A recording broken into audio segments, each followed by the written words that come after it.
going on, Arkansas Razorback fans, SEC fans everywhere? What's going on? It is the Pig Trail Network. I hope you're doing well.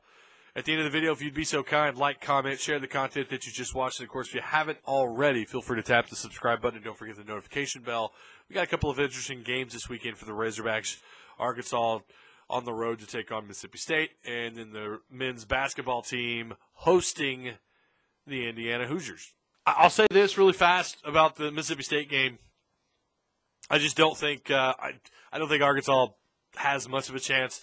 Mississippi State has, they've got that experience. They've got a lot of seniors and juniors and guys that have been around the program for a little while. Obviously, with they got a new coaching staff and a little bit different philosophy on how they do things, but they're just again, we talk about the experience factor. They've got some talent. I don't know that they're loaded down with great NFL talent. They're not that, but they've got decent talent, and they're good enough, especially at home with those annoying, should be illegal cowbells.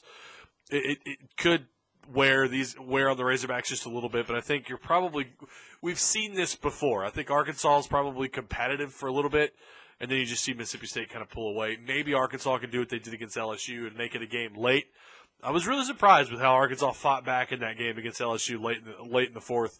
They really tried to make that into a interesting ball game. Maybe that happens again and they can pull it out, although I don't think so. I think Mississippi State wins, and I think they win not big necessarily. I've got them winning 24-14 over the Razorbacks. As for the basketball game, I'll say this first off. ESPN's matchup predictor favors Indiana at almost 62%. Look, I do believe Indiana probably wins this game. They've got some players. Langford is going to be someone to keep an eye on. Morgan is can get it done in the paint.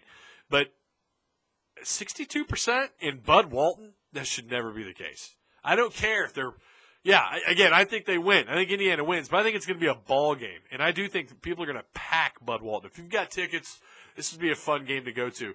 Gafford and Isaiah Joe have got to take off. I really want to see them. You're not going to see Arkansas crash the boards. That's not what they do. They're going to get out-rebounded. But I want to see the bench. I want to see them get hot this game. I want to see somebody come off that bench and just explode. It's got to be more than just Isaiah Joe and Gafford. It's got to be, we kind of ran into this last year. Daryl Macon and Barford and a little bit of Gafford. Like, you needed someone to come off that bench and be an all-star. And they just kind of struggled. They had to rotate guys around a little bit. And where do you put Macon? So I hope that they can get it all put together this weekend. If they do, and I think if Arkansas comes out and plays their best game, if they come out and play the way they did against Texas, I think they got a legitimate shot at beating Indiana. But Indiana, make no mistake about it, nobody should be upset if you lose a close game to the Hoosiers this year. That's a good basketball team.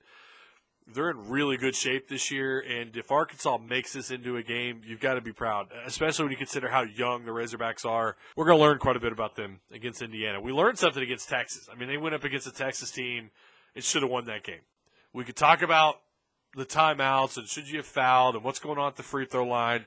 We knew that was going to be a problem. Remember what Gafford did at the free throw line last year, and he's obviously not improved that area of his game. Needs to. Be huge if he could turn that around. But they got to get some things right, get some things fixed, get better at the free throw line, hit your shots, and you won't be in that situation. But again, I love the way they fought against Texas, and if they do that against Indiana, anything can happen. I like Indiana in this one. I don't know a score. I'd 84-74 maybe, or 72, something like that. I don't usually predict a score with basketball. I'll just predict a winner. But Indiana, I think, wins, but I don't think it's going to be a blowout. Now, if it is a blowout, well, we'll discuss that here. Hopefully not, though. So that's going to do it. Thank you guys so much. Remember to like, comment, share the content that you just watched, and, of course, hit the subscribe button, and don't forget the notification bell. And please go check out all the links down below in the description box. We'll see you guys next week.